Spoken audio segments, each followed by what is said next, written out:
Finally China SCO meetings కి మన prime minister Narendra Modi గారిని ఇన్వైట్ చేసింది. ఆగస్టు 31 నుంచి సెప్టెంబర్ 1 దాకా జరిగే ఈ ఎస్సీఓ మీటింగ్ అనేది మన ఇండియాకి చాలా ఇంపార్టెంట్. ఎందుకంటే 2020లో లద్దాఖ్ లో గల్వాన్ వ్యాలీలో ఇండియాకి అలాగే చైనాకి క్లాషెస్ జరిగినాయి. అక్కడ మన ఇండియన్ సోల్జర్స్ 20 మంది పైగానే చనిపోయారు. అప్పుడు మన ఇండియన్ గవర్నమెంట్ చాలా స్ట్రిక్ట్ యాక్షన్ తీసుకుంది చైనా పైన. ఏకంగా చైనీస్ యాప్స్ నే బ్యాన్ చేసింది. అప్పటి నుంచి ఇప్పుడు మటుకు మన ఇండియాకి అలాగే చైనాకి రిలేషన్షిప్స్ అనేది చాలా వీక్ అయిపోయినాయి. ఈ ఎస్సీఓ సమ్మిట్ జరిగితే ఇండియాకి అలాగే చైనాకి రిలేషన్షిప్ అనేది మళ్ళీ స్ట్రాంగ్ గా అవుతుంది. ఫస్ట్ ఎస్సీఓ అంటే ఏంటో సింపుల్ గా చెప్తాను, బట్ మీ నుంచి నేను ఒక్కటే కోరుకుంటున్నాను, ఈ వీడియోకి ఒక లైక్ కొట్టండి, అలాగే ఛానల్ ని సబ్స్క్రైబ్ చేసుకోండి.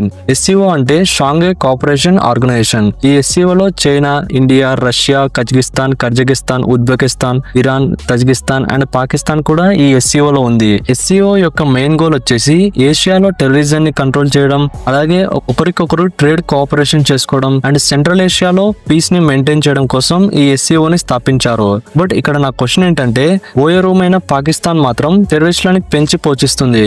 ఈ ఎస్సీఓలో ఎందుకు జాయిన్ అయిందో నాకు ఇప్పుడు మటుకు అర్థమే కావడం లేదు. పేరుకే ఎస్సీఓలో ఇలా అంటుంది, టెర్రరిజం ని అపోజ్ చేయాలా, టెర్రరిజం ని నిర్మూలించాలా అని ఏదేదో వాగుతుంది. బట్ మీకు అలాగే ఈ ప్రపంచానికి పాకిస్తాన్ ఏంటో అందరికి తెలుసు. ఈసారి నరేంద్ర మోదీ గారు ఎస్సీఓ మీటింగ్ కి కావాల్సి అటెండ్ అవుతున్నారు. ఎందుకంటే ఇంతకు ముందు ఎస్సీఓ మీటింగ్స్ కి మన ఇండియన్ డిప్లొమాటిక్స్ వాళ్ళే వెళ్లి అటెండ్ అయ్యారు. నరేంద్ర మోదీ గారు కావాల్సి డొనాల్డ్ ట్రంప్ ని రెచ్చగొట్టడం కోసం చైనాలో జరిగే ఎస్సీఓ మీటింగ్ కి అటెండ్ అవుతున్నాడు. ఎందుకంటే ఇండియా పైన 50% టారిఫ్ వేశాడు, అలాగే చైనా పైన కూడా 30% టారిఫ్ వేశాడు. ఈ ఎస్సీఓ మీటింగ్ జరిగిన తర్వాత ట్రంప్ ఎలాంటి నిర్ణయాలు తీసుకుంటాడో మీ ఒపీనియన్ ని కామెంట్ చేయండి. ఈ వీడియోకి ఒక లైక్ కొట్టి ఛానల్ ని సబ్స్క్రైబ్ చేసుకోండి.